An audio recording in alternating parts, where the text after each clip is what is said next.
Assalamualaikum teman-teman, berjumpa lagi dengan aku Bang Ul. Di video kali ini, aku akan melanjutkan menceritakan sebuah alur cerita film yang berjudul Blacklist. Di video kali ini, aku akan menceritakan episode ke-10. Buat kalian yang belum menonton episode pertama hingga ke-9, aku sarankan untuk nonton terlebih dahulu. Link video udah kutaruh di deskripsi. Oke, tanpa berbasa-basi lagi, kita langsung saja ke alur ceritanya. And welcome to Bang Ul Review.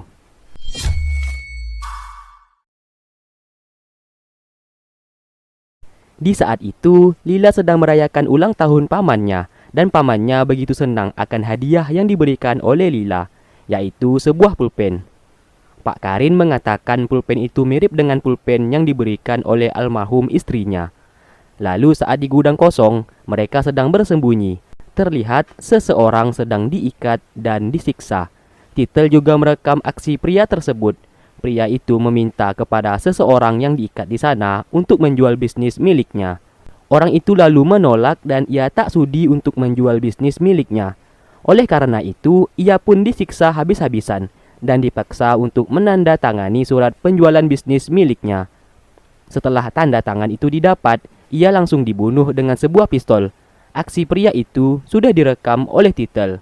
Mereka langsung terkejut setelah melihat orang itu langsung dibunuh dengan pistol. Lalu di sana mereka juga mendengarkan kalau pria itu sedang teleponan dengan Pak Karin dan mengatakan semuanya sudah beres.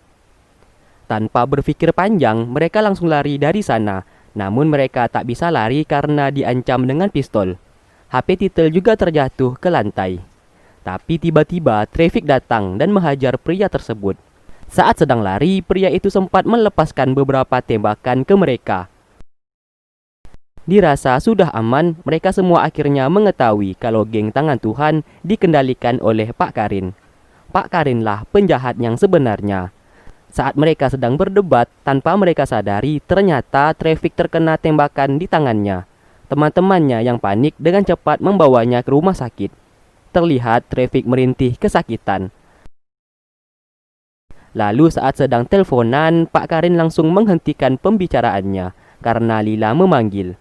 Lila menanyai kenapa ibunya tidak datang. Pak Karin mengatakan ibunya sedang banyak kerjaan dan tak sempat untuk datang ke sana. Lila yang curiga hanya bisa berpura-pura untuk percaya dan pergi. Pak Karin pun memegang pulpen itu. Matanya berkilau seperti sedang menangis. Ia pun langsung membuang pulpen itu. Singkat cerita, Pak Bobi dan Bu Mawar sedang disekap dan diikat. Pak Karin lalu datang ke sana.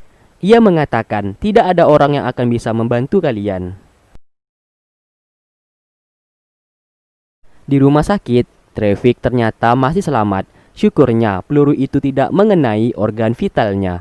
Hal itu membuat Melon sangat khawatir kepada Traffic. Setelah itu, Kubis mengejarnya. Ia tak ingin Andrew dalam bahaya. Ia pun memeluknya. Namun bagaimanapun juga, Andrew harus tetap pergi karena ia tak mau pengorbanan Traffic menjadi sia-sia dan mereka semua harus segera mengakhiri tindakan Pak Karin. Kembali lagi ke Pak Bobi. Pak Karin menunjukkan sebuah berkas yang dimana berkas itu adalah semua bukti kejahatan dan uang kotor yang ia dapat selama ini. Ia juga berniat akan membangun sebuah kampus dengan uang kotor itu. Pak Karin sengaja membiarkan Pak Bobi menghancurkan geng Tangan Tuhan karena ia menganggap itu sebagai sebuah hiburan. Sebuah fakta terungkap kalau sebenarnya Pak Karinlah yang telah membakar markas Blacklist dulu dan ia telah membunuh 3 orang siswa di sana. Pak Bobi yang mendengarkan hal itu menjadi murka dan marah. Namun ia langsung dipukuli oleh Pak Karin.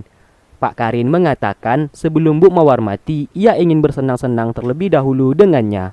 Setelah itu, ia langsung membakar berkas-berkas yang merupakan satu-satunya bukti kejahatannya. Faktanya, Pak Karin dan ayahnya Lila merupakan saudara kandung. Namun ia sangat membenci ayahnya Lila karena ayah mereka menyerahkan semua aset dan kekayaan kepada ayahnya Lila, termasuk sekolahan itu. Ia pun berencana untuk membunuh ayah Lila dan menyembunyikan kasus kematian saudaranya itu dengan berpura-pura mengatakan ke Lila kalau ayahnya meninggal dalam kecelakaan mobil. Atas tindakannya itu, ia pun sekarang telah berhasil merebut aset-aset dan kekayaan dari ayahnya Lila. Di lain sisi, Titel mendapatkan catatan milik Doug. Di buku itu terdapat angka koordinat GPS. Titel pun bergegas menemui teman-temannya. Sebelum ia pergi, ia sempat-sempatnya mencium cupcake.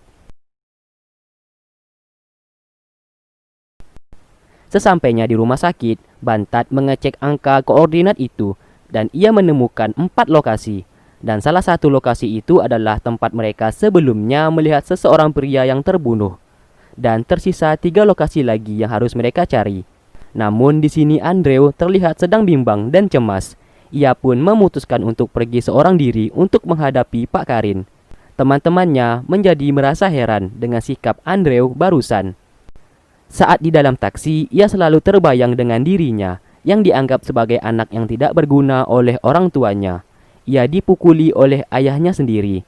Ternyata ayahnya telah menyuap Pak Karin supaya Andrew bisa masuk ke sekolah itu. Namun ayahnya menjadi malu karena Andrew selalu membuat onar di sekolah. Karena hal itu, ayahnya menganggap ia sebagai anak yang tidak berguna. Saat di rumah sakit, Melon menangis melihat Traffic terbaring di rumah sakit. Tak lama kemudian, Traffic telah sadar dan memegangi kepala Melon. Melon menangis dan merasa sangat khawatir kepada Traffic. Di sana ia menceritakan kalau Pak Bobby dan Bu Mawar telah diculik oleh Pak Karin. Hal itu membuat Traffic sangat terkejut. Ia ingin segera pergi dari sana, tetapi tidak diizinkan oleh Melon karena Traffic masih cedera di tangannya. Di lain sisi, Hike, Bantat, dan Jimbe pergi mencari lokasi Pak Bobby dan Bu Mawar sedang disekap, bermodalkan kode koordinat GPS yang mereka dapat sebelumnya. Di saat Bu Mawar hendak ditembak, tiba-tiba Andrew memukul pria itu hingga pingsan. Di sini tiba-tiba Andrew telah berada di sana dan menyelamatkan Pak Bobby dan Bu Mawar. Setelah itu, Jimbe menerima panggilan dari Andrew. Pak Bobby mengatakan kalau ia selamat berkat bantuan dari Andrew. Ia juga mengatakan dokumen-dokumen itu telah dibakar oleh Pak Karin. Andrew tiba-tiba mengatakan kalau ia tahu tempat tinggal Pak Karin dan ia akan mencoba untuk berbicara dengannya. Hike pun menjadi heran kenapa Andrew bisa tahu lokasi penyekapan Pak Bobby dan rumah Pak Karin. Namun Andrew tak mau menjawabnya dan ia meminta mereka semua termasuk Pak Bobby untuk mengikuti rencananya. Singkat cerita, Andrew membawa Pak Bobby dan Bu Mawar ke rumah Pak Karin. Ia meminta maaf kepada Pak Karin karena telah mengkhianatinya. Sebagai gantinya, ia menebus kesalahannya dan membawa guru itu ke Pak Karin. Andrew tak akan mengkhianati Pak Karin lagi dan ia juga tak ingin membuat ayahnya kecewa.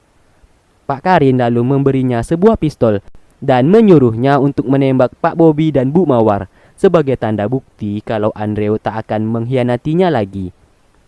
Ternyata bukan hanya gurunya, namun Hike, Bantat, dan Titel juga ditangkap dan ia meminta Andrew untuk menembaki mereka semua. Terlihat Andrew sangat kebingungan dan ia juga memegang pistol itu dengan gemeteran. Ternyata Pak Karin juga menangkap keponakannya sendiri, yaitu Lila. Rupanya ia sudah mengetahui rencana yang dibuat oleh Andrew dengan Pak Bobby sebelumnya. Ia menceritakan kalau Andrew adalah anak yang sangat mengecewakan. Maka dari itu, ayahnya Andrew memohon kepadanya supaya Andrew diterima masuk ke sekolahan itu. Tetapi dengan satu syarat, yaitu Andrew harus mengikuti semua perintah darinya. Dan ia sengaja mengutus Andrew untuk memata-matai gerak-gerik Pak Bobby. Namun, Andrew mengkhianati dirinya dan membantu Pak Bobby untuk menghancurkan bisnisnya. Yang salah satunya yaitu geng tangan Tuhan yang ia ciptakan. Ia pun mengatakan kalau ia sudah membunuh ayahnya Lila, supaya ia bisa mengambil semua aset kekayaan dan sekolah itu.